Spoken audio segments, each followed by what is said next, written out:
Hello and welcome to the Trusted Podcast. I'm Blake Johnson, your host, and today we're going to be talking about pest control, pest maintenance, and all things bugs and critters. So I'm excited to welcome Joey Toth to the show. So Joey, thank you for joining us today. Oh, you're very welcome. Thank you for having me. Yeah, I've known Joey for probably 6 years now since I first moved to Vegas, and he's been my pest guy from the very beginning. So I can definitely say he knows what he's doing. So Joey, why don't you start with giving us a little bit of background about yourself, and then also about your company and what makes you an expert in your field. Oh, sure. Okay. Let's see. I guess my transition into pest control started in a roundabout way. Not something every kid who wasn't born into the pest management industry aspires to do to be someone that goes around killing things. But I had been working at a local bank here in Las Vegas, and through a roundabout way was found myself unemployed and was looking for a job. And a friend of mine had suggested a large national company, and they're hiring. And I said, I'll try something after a couple months, and walked in there with a sales job, walked out with a sales job, and found out how relatively the largest pest management company in the world operates. And I was with them for quite some time. And I moved over to a small mom and pop agency where I felt more like family, and found out how not to run a small business. That was a good learning experience, and was with them for a couple of years, where I really learned the business of pest management, or the actual operations of pest management, and how to do it. And then 9/11 happened, and I had decided with my wife that I was going to join the Marine Corps and serve and do all of that. I had also decided right before all of that I was going to start my own pest management company and kind of hold on to it, and see if I could make some money. And then when 9/11 happened, I decided to enlist in the Marine Corps, and I said, man, I can do both. And so it turns out that I was able to do both. In 2003, I enlisted in the Marine Corps and was able to set the company up such that it kind of ran on its own. My wife ran the books and answered the phones, and our first employee right off the bat, about 6 months after we started the company, did all of the work. My wife is not a pest control operator, so she can answer phones and she knows how to count money, but she does not know how to handle an ant or a roach problem. So I was gone for a while, and then I came back. The Marine Corps Reserve is what I joined. Was a machine gunner, and I was able to come back and run both companies at the same time. So went full bore in 2004, and have been growing ever since. In 2008, our unit was tapped to go to Iraq, so I left for about 2 years. And during that time, we had slowly and surely built a company to operate and function without me, because I knew at some point I would be leaving. And we were at that point in 2007, mainly a commercial pest management company. When I say commercial, I mean multi-unit housing, with a lot of apartment complex service. And Las Vegas turned into a ghost town in 2006, 2007, and we had to pivot, and we transitioned to mainly a residential pest management company. And then I was gone for 2 years. So during that time, my wife was getting her master's degree. Our additional staff continued the plan, and I took reports from literally the other side of the world. I'd get about an hour or two on a computer on a SAT connection from Iraq, and my office manager would tally up the reports and send them to me on a weekly basis, whether or not I could do a Skype call or not.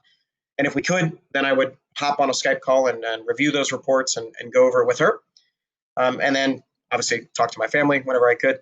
And then after being gone total for about 2 years, returned back to our company, and then finished out the remainder of my contract with the Marine Corps, and decided I was done getting shot at, and I was going to focus mainly on the pest management company. So separated completely from the Marine Corps in 2011, and then really focused on Pitbull, and we have grown rapidly since then. During that period of time where we were mainly a residential pest management company, 2011, we transitioned back to, I wouldn't say mainly, I would say a heavy presence in the commercial pest management industry here in Nevada. In 2012, we became a partner in a national pest management company called Copasan. Copasan is a national pest management firm that manages, runs, acquires new business, and then it's owned by about 90 partners, 95 partners around the country. We're regional and local pest management firms that are experts in the ecology of their area. So I'm very versed in the bugs and the ecology of Nevada, right? But maybe I don't know a whole lot in Oregon. So the guys that are up there in Oregon or in Portland, they're the experts in their area. And so if, say, a large national coffee chain has service, they want to buy nationally. They want to buy from one company, but they need people that are experts in their area, and that's what happens. Copasan would sell that service, and then we would service in my area, and the company up in northern the Great Northwest would service that area. We were growing and transitioned into heavy commercial, so we do a lot of commercial work. During that transition time, we also became the only fumigation company in Nevada. So fumigation is the tenting of a structure. If you've ever watched Breaking Bad, that's what everybody says when they stop at our tents. Oh, you guys cooking meth? No, we're killing bed bugs.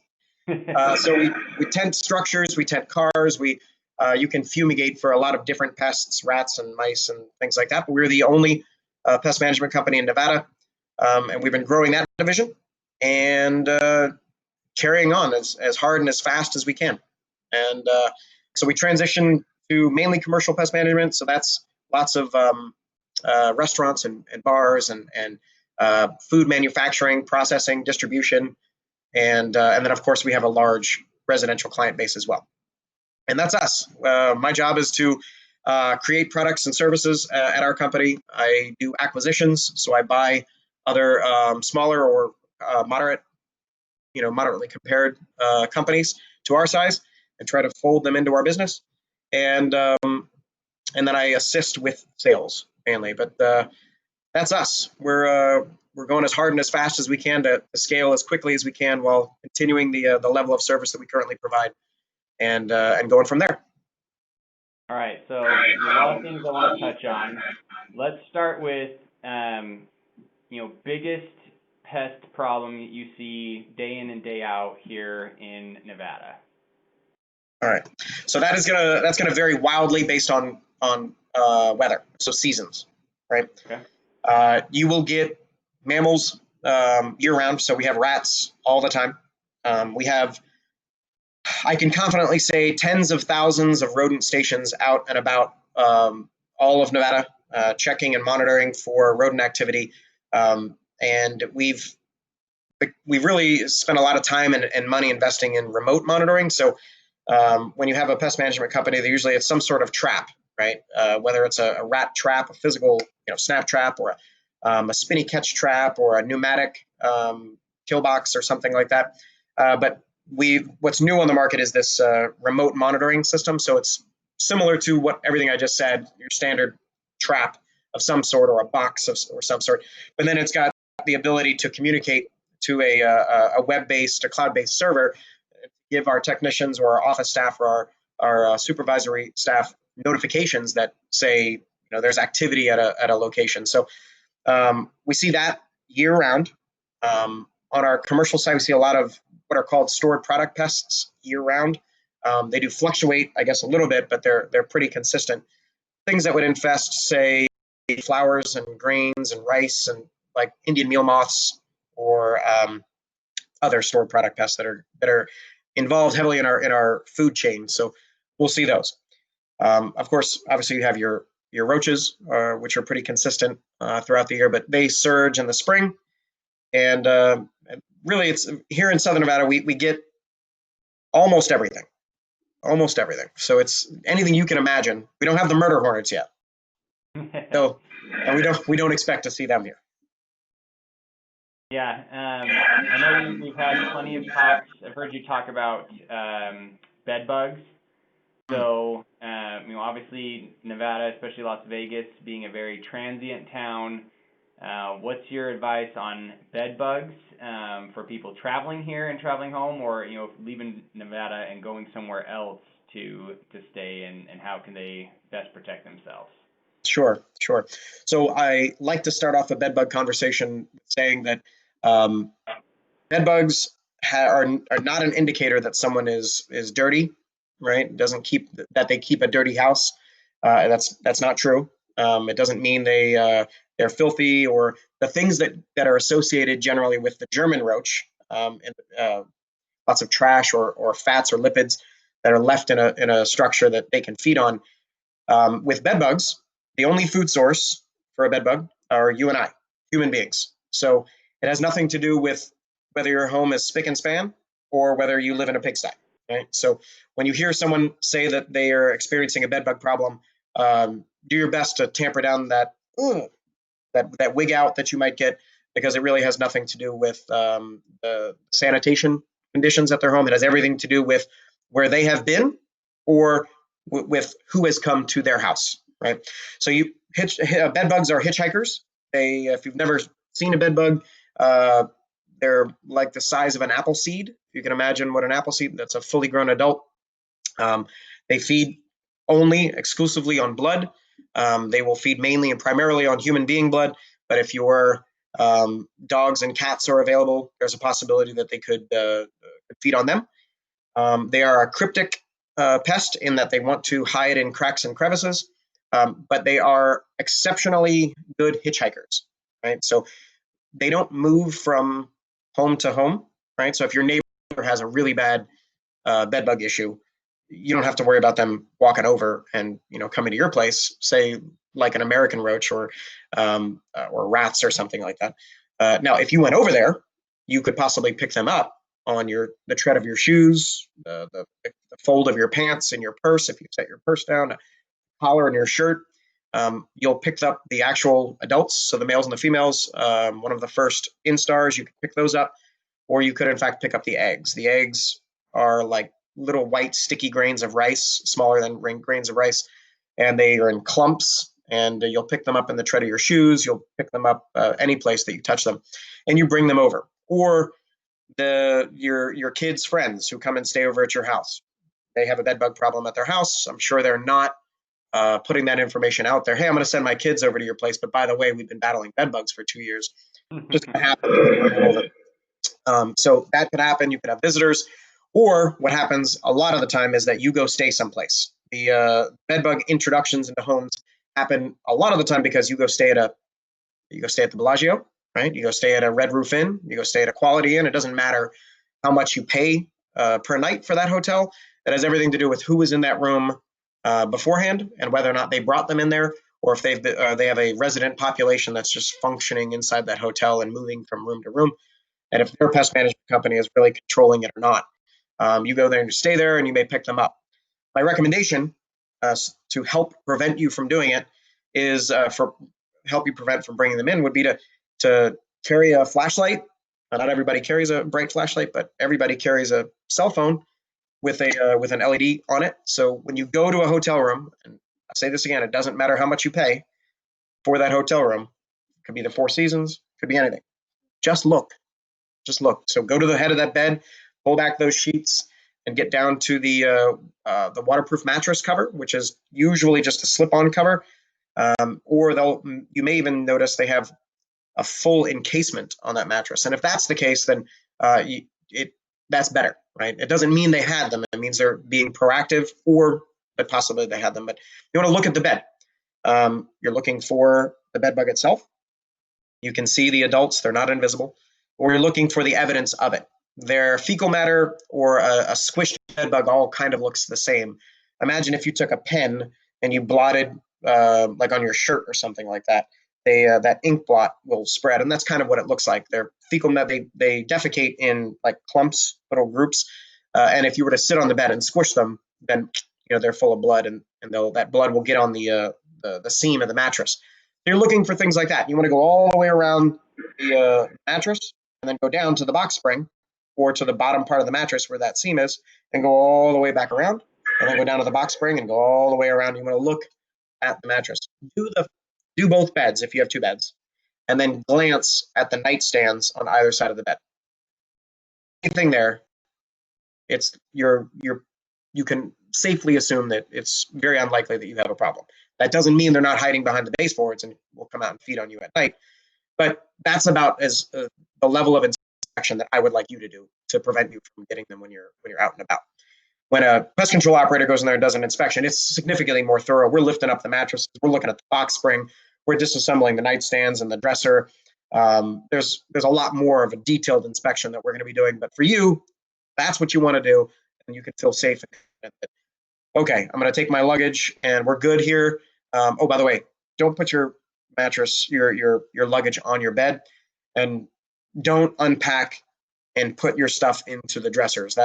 That's where everybody else puts their stuff, and if they have bed bugs in there, you're just going to end up picking them up and bringing them home. So keep your luggage, your clothing and things like that in your luggage, and when you're not actively changing, roll them into the bathroom and leave them in that tiled area where it's much less likely for a bed bug problem to be resident in the bathroom. So just leave them in the bathroom if you can, or in the tub if you don't plan on using the tub. There's a very low chance of bed bugs there.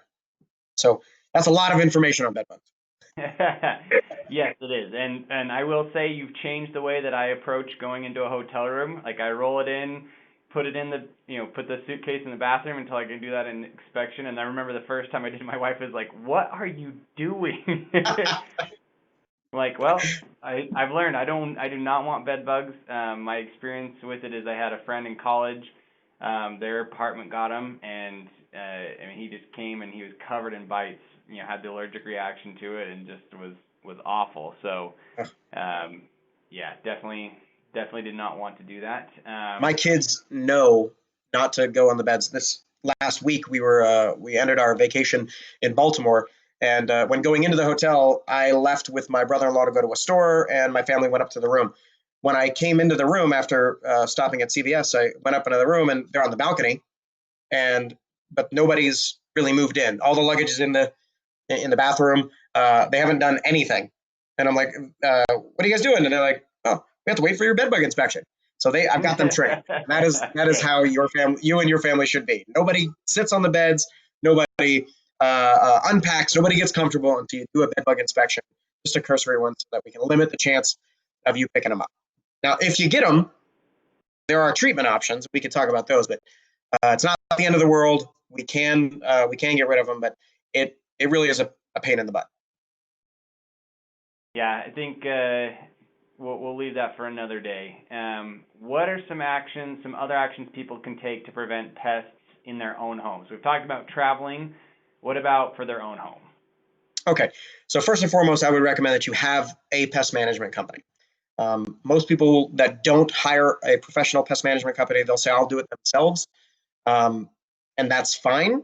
I don't have a recommendation for you of what products you could purchase at any home improvement store because we don't buy, any professional pest management company doesn't buy those products. We all buy from manufacturers that manufacture materials for the professional to operate with, and they are not the same, right? You're not going to buy the products that we can buy. They're not available for you to purchase. You have to be a licensed operator to use them.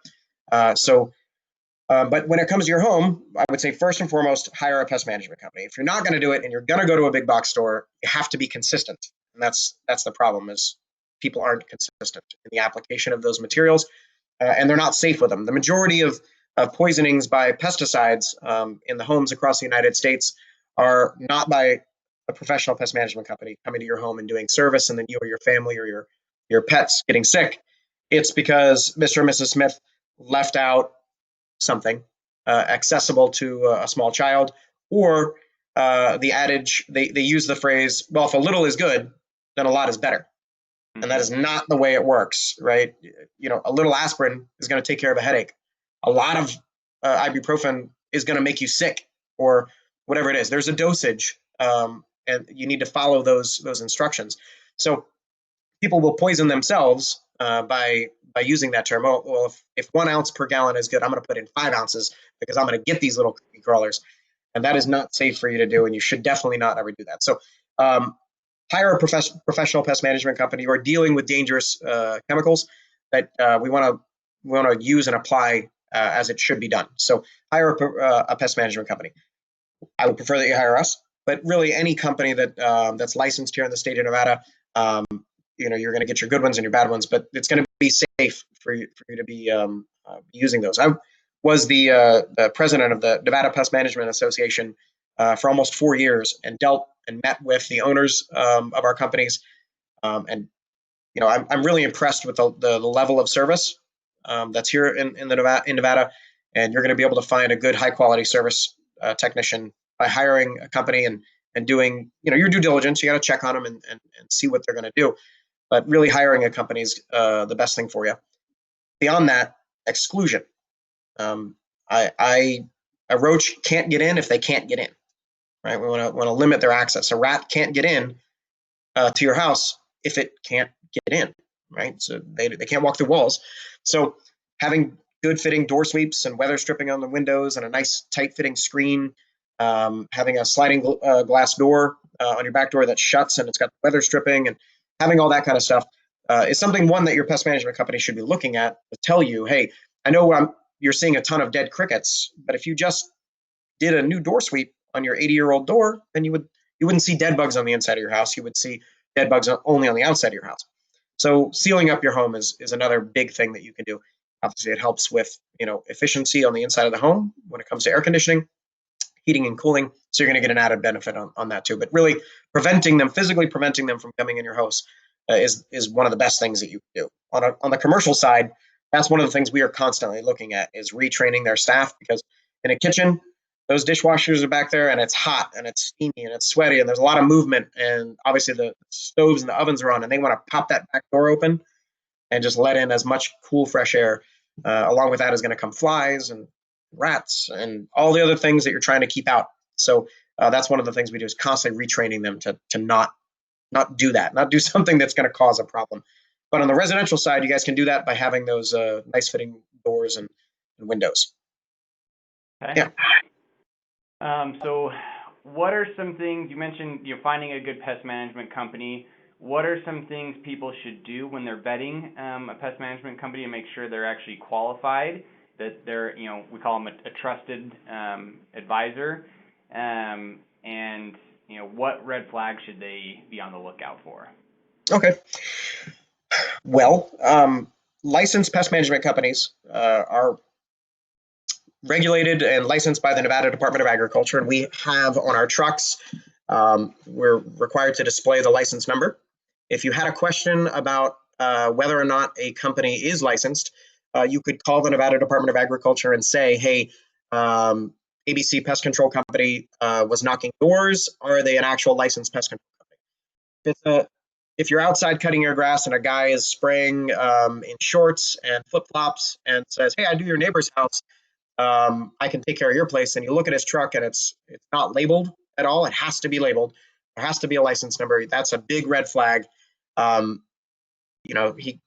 He's probably not licensed. He's probably not insured, and he would get a very large fine from the state of Nevada for doing that. It's not like a landscaping company where just anybody can buy some materials and start a quick company. It takes several years of working with a company to be able to be allowed to even test for the ownership of a company.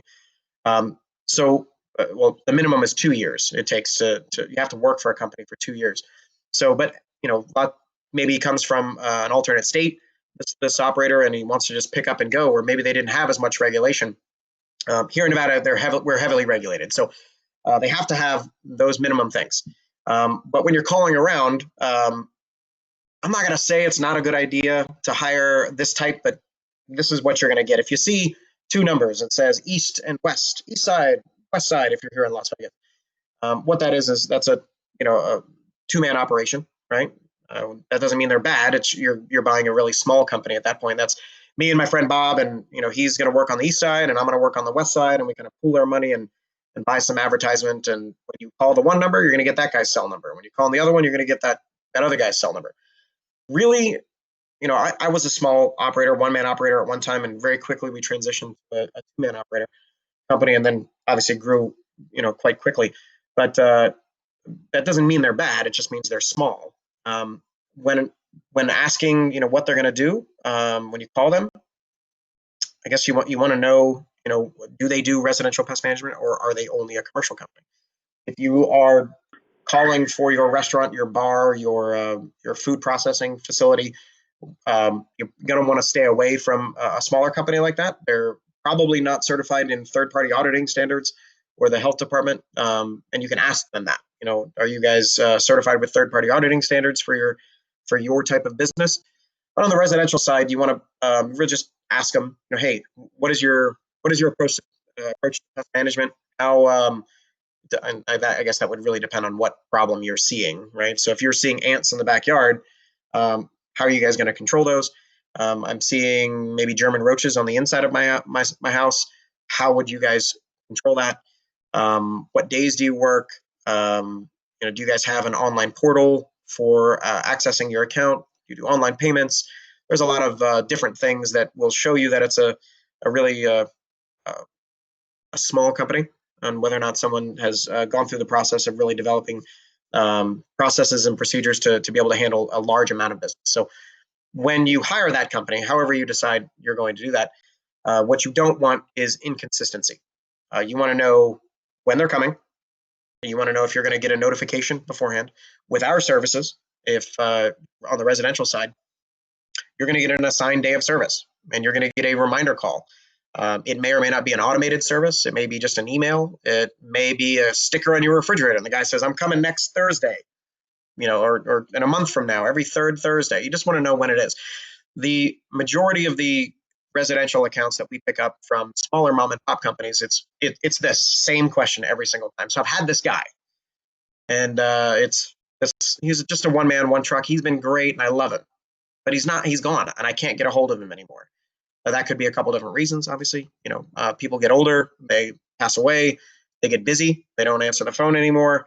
They're on vacation, and it's just him. Who else is going to answer the phone? And he's just put you on voicemail. So we get a lot of, and I can't get a hold of the guy anymore. He hasn't been here in 3 months. We always have people that can that answer the phone. We have online accounts. You can see when your next day of service is coming. So we've been here for a while. We've been in business almost 20 years now, and we're not going anywhere anytime soon. And with a new up and coming startup business like that, just like anything else, they may be here today and they may not be here tomorrow. So you'll take that chance. Okay. I think that's a lot of great advice. Last bit of information, anything else you think we missed that is vitally important for our listeners as far as pest control? Well, I think that it's important to understand what that person's philosophy of pest management is when it comes to the commercial side. So if you've got a bar, or a restaurant, or a food processing facility, or distribution hub, or warehouse, or whatever it is, you want to know if their philosophy of pest management fits with what your business model is. If you are manufacturing food and they're going to come in and just hose down the inside of that facility with pesticides, that's probably not what you want. you need to make sure that you're keeping that supply chain, that material, that crop, that product, whatever it is, safe from contamination with these products. And if you have, say, a third-party auditing company that comes in and audits your facility, you want to make sure that company is certified with, say, AIB or FFSQ or QA or any of those agencies, so they know the standards that they have to meet. We have, our operations department goes through those national testing standards and certifies themselves, or goes through the certification process to make sure that we know what the standards are, so that when quarterly or on a drop inspection, the guy shows up, that your program is set up to meet those standards at a minimum and exceed them, so you don't have to worry about failing that audit. The health department, we want to make sure that we have a working relationship with the health department. We want to make sure we know what they're looking for. We're the pest management company really should be for all intents and purposes, your health inspector all the time. Every week or every month that they show up, they're looking at it and saying, "Hey, I know you guys are busy, but you got to do this. Otherwise, you're going to get in trouble." And they have to be confident in what they're saying. They have to know what the standards are and have a good working relationship with you, the technician does, so that they can point out what you're doing maybe incorrectly or inadvertently, so that you can keep your customers safe and keep you out of hot water with the health department. On the residential side, just hire a company, be safe, and don't worry too much about the products. They really should be applied sparingly. This is not the 70s, where we come out with a big truck-mounted liquid tank of pesticide and just blast everything. The molecules and the chemistry behind the products that we use just like any other technology, the microscopic molecule in that pesticide is dramatically different in the way it functions compared to it was even 20 years ago. And they're really targeted applications. We have materials that are designed for specific pests, and our philosophy is to use a targeted application so that we control what needs to be controlled. We're not trying to nuke, your property. Dead bugs are good bugs. No bugs are better. And the only way you're going to do that really is through understanding the insects and applying targeted materials to keep you and your family safe. We try to limit your exposure to the materials as much as possible. That being said, interior service right now is actually restricted by the Nevada Department of Agriculture. So we're coming, at the time of this recording here, we're not even allowed to come in the inside of your home unless you had a pest that was in danger, that would endanger someone's life, like German roaches. There's a lot of health effects, or say something that was structural, like a drywood or a subterranean termite. But if you had seen some crickets on the inside of your house, you shouldn't be getting interior service, right? The operator should be wearing all the proper PPE to protect you and him from COVID, but he should be really doing targeted applications on the exterior of your property. And in fact, it's not allowed by the Nevada Department of Agriculture right now. So please don't ask your operator just to come in because you want the inside sprayed. There's no reason to be doing that. You're just exposing you and your family to materials that really you have no reason to be exposing yourself to. So keep yourself safe. Okay. Thank you, Joey. A lot of good information there. I think everybody can see you're very knowledgeable on this, so I'm glad you could take the time to help educate our listeners here. How can they get in contact with you if they have questions or want to take, have you guys come service their home or business? Great. Well, our phone number is 702-400-1946. You can call or text that number. If you navigate to our website, pitbullpestcontrol.com, and that's spelled PITBULL pestcontrol.com. Obviously, you can peruse all of the information that we've got on there. There's a contact us button. Feel free to send us an email. There's text to chat on the home screen. So you text us and we'll respond right away. And then you can find us on Google. We're a Google guaranteed local service provider. Hit that button. Feel free to call us. We'll answer any of your questions that we've got. We have entomologists on staff. I've been doing this for a long time. If I don't know it, my head bug guy will know it, and we'll get you an answer and a solution to any problem that you've got. Okay. I'll make sure I put that information on the show notes so our listeners can find that very easily. Thank you again for joining us today. I really appreciate you, Joey. Blake, thank you very much. Okay. With that, to our listeners, please like and subscribe so you get the latest content from the podcast.